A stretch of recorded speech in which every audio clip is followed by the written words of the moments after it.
नमस्कार दोस्तों, मैं हूं आपके साथ वैभव त्रिपाठी। क्या बिहार में नीतीश की सरकार गिरने वाली है? क्या नीतीश कुमार एक बार फिर से बीजेपी के साथ आने वाले हैं? क्या इंडिया गठबंधन को एक और झटका लगने वाला है? दोस्तों, ये वो सवाल हैं जो लगभग सभी के मन में उठ रहे हैं। आखिर क्या होने वाला है आगे, क्या संभावनाएं बनेंगी, इस रिपोर्ट में हम इसी बात पर चर्चा करेंगे। दोस्तों, बिहार की राजनीति अब नया रूप ले रही है। इससे पहले हम बिहार की राजनीति को समझने का प्रयास करें।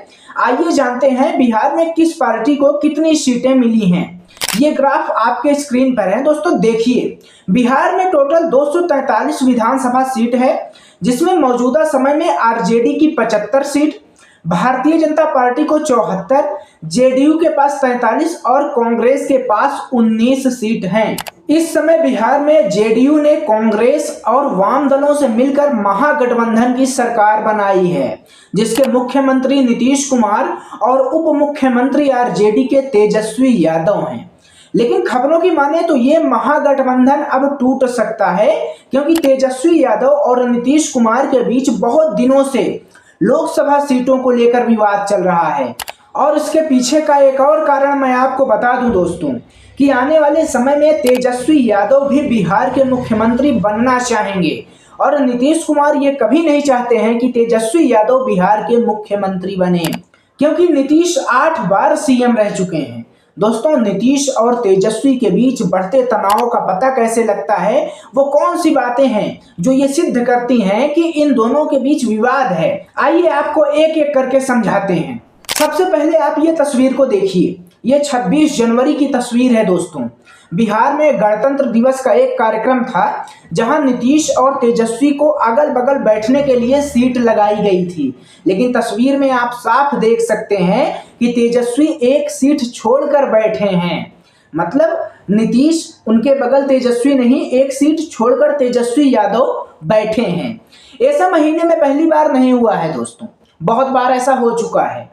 ये आपके सामने दूसरी तस्वीर है, जहां दैनिक जागरण के न्यूज़पेपर में कैसे बिहार के स्वास्थ्य की खबर छपी है, लेकिन यहाँ केवल नीतीश की फोटो दिख रही है, तेजस्वी की या फिर बिहार के स्वास्थ्य मंत्री की कोई भी तस्वीर नहीं है। इससे पहले भी सूत्रों के हवाले से खबर आई थी दोस्तों कि 25 जनवरी को भी बिहार में कैबिनेट की एक बैठक हुई थी, जहां केवल 15 मिनट में वो बैठक खत्म हो गई थी। तेजस्वी लिफ्ट से और नीतीश सीढ़ियों से वापस लौट आए थे। ऐसा एक बार नहीं हुआ है दोस्तों, ऐसा बहुत बार हो चुका है, जो ये दर्शा रहा है कि महागठबंधन में विखंडन हो सकता है।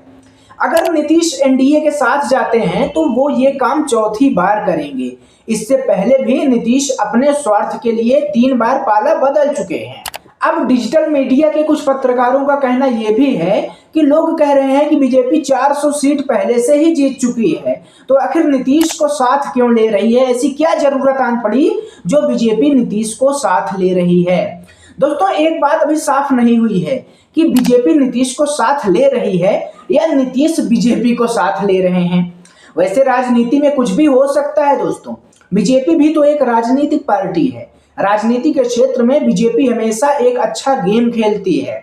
इस बात को आप महाराष्ट्र की राजनीति से समझिए।